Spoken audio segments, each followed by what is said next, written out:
Si vous aimez le rock'n'roll, vous avez forcément les idées larges et généreuses, vous êtes ouvert d'esprit et curieux de tout. Ça tombe bien, aujourd'hui j'ai justement l'intention de vous parler d'opéra. Ça va? Vous êtes toujours là? Donc je poursuis.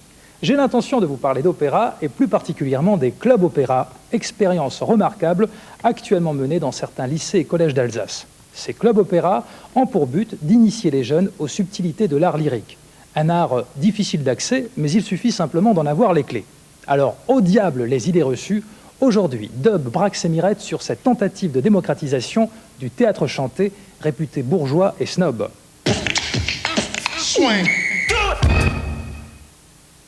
L'amour des trois oranges de Serge Prokofiev, opéra en un prologue et 4 actes, prologue sur lequel on va s'arrêter un petit peu aujourd'hui. Entre un cours de maths et un cours de géo, une petite leçon d'opéra. Revenons-en à l'opéra. C'est une histoire d'amour, c'est une histoire d'un roi. L'art lyrique n'est encore pas au programme de ces élèves de 3e. Ces garçons et ces filles préparent simplement, avec la complicité de leur prof de musique, leur prochaine sortie à l'opéra. C'est comme si, avant d'aller voir un match de foot, on vous expliquait les règles du jeu.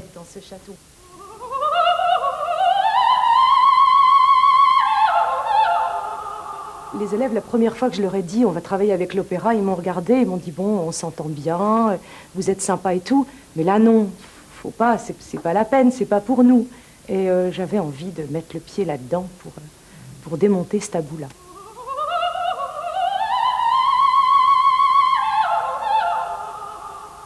Quand on est jeune, c'est vrai que l'opéra, on sait pas vraiment ce que c'est. Déjà, rien que les portes, elles étaient immenses et puis ça devenait un peu un rêve. Après, quand on rentre, c'est rouge partout, avec du doré, alors ça fait un peu royauté et tout ça. Et puis... Quand je suis rentrée la première fois, c'était...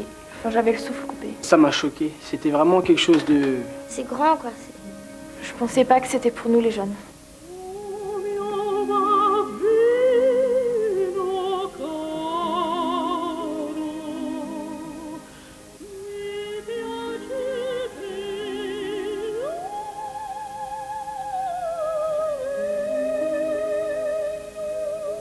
Ils ont compris que l'opéra, c'était pas seulement du plaisir, pas seulement de la musique, c'était quelque chose qui touchait à l'essentiel de la vie, aux questions vraiment les plus importantes de la vie de tout le monde, le pouvoir, le désir, la mort, l'angoisse, la passion, le destin. C'est tout ça qu'on voit sur un plateau d'art lyrique, c'est tout ça qui est en jeu, dans une forme artistique un peu difficile d'accès, mais justement, tout le travail des clubs opéra, c'est de préparer ces jeunes à avoir accès à cette forme-là, à revenir et à vouloir s'inscrire dans l'aventure. De notre point de vue, je pense que pour le moment, c'est très satisfaisant. Acte 1, scène 1, même endroit. Nous allons écouter cette tirade des médecins, chœur et orchestre de l'Opéra de Lyon, même version que celle que nous avons vue ensemble.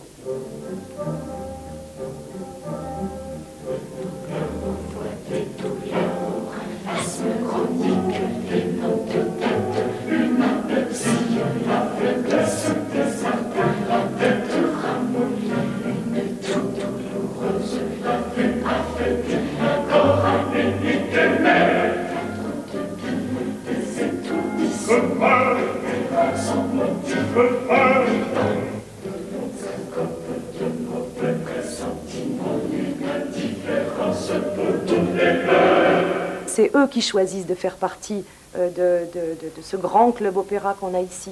Donc en début d'année, je leur dis voilà, est-ce que votre classe a envie d'y participer? Si tout le monde est d'accord, on y participe. Sinon, c'est pas important, on fait autre chose.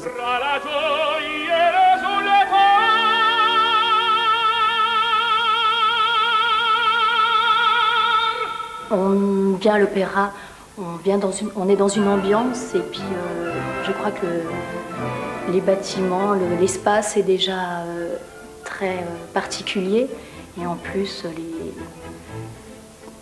les gens qui chantent, ça donne une ambiance et puis on a l'impression d'être un peu ailleurs. Je connaissais pas, je me suis lancée là-dedans, je voulais savoir ce que c'était, par curiosité, et puis ça m'a emballé, quoi. On a formé un club opéra et puis je me suis inscrit, puis ça m'a plu. Parce qu'il y a toute une mise en scène, il y a des costumes, il y a des décors. C'est vraiment le domaine, le rêve. On entre déjà à la pièce, la salle immense avec les balcons et comme on en voit, enfin, c'est vraiment du domaine du rêve. Et quand on ressort, d'ailleurs, on ressort dans le monde, dans la vie, comme ça, c'est tout à fait... On était plongé dans l'histoire, on est vraiment dans l'histoire pendant l'opéra.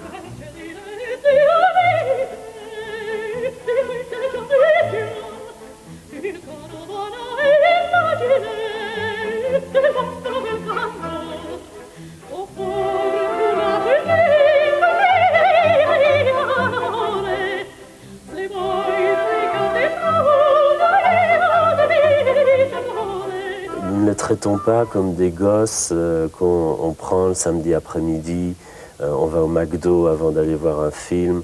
C'est pas de la consommation culturelle, on leur demande de faire un vrai travail. Un travail sur eux-mêmes, il faut qu'ils vainquent leur réticence, et puis un travail de recherche, de lecture, d'écoute de la musique, d'apprentissage, et puis un travail de discipline qui consiste à rester 3 heures dans une salle d'opéra. Ce n'est pas toujours facile, c'est vrai.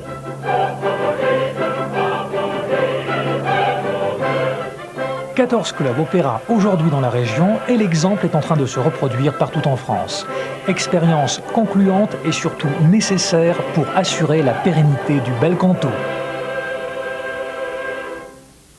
Nous en sommes aujourd'hui à ce que les entrées des jeunes de moins de 26 ans, au sens le plus large possible, donc les étudiants, les lycéens, les collégiens qui viennent en groupe ou bien qui viennent individuellement, représentent 20% de l'ensemble des entrées payantes à l'Opéra du Rhin. L'année passée, c'était à peu près 15%.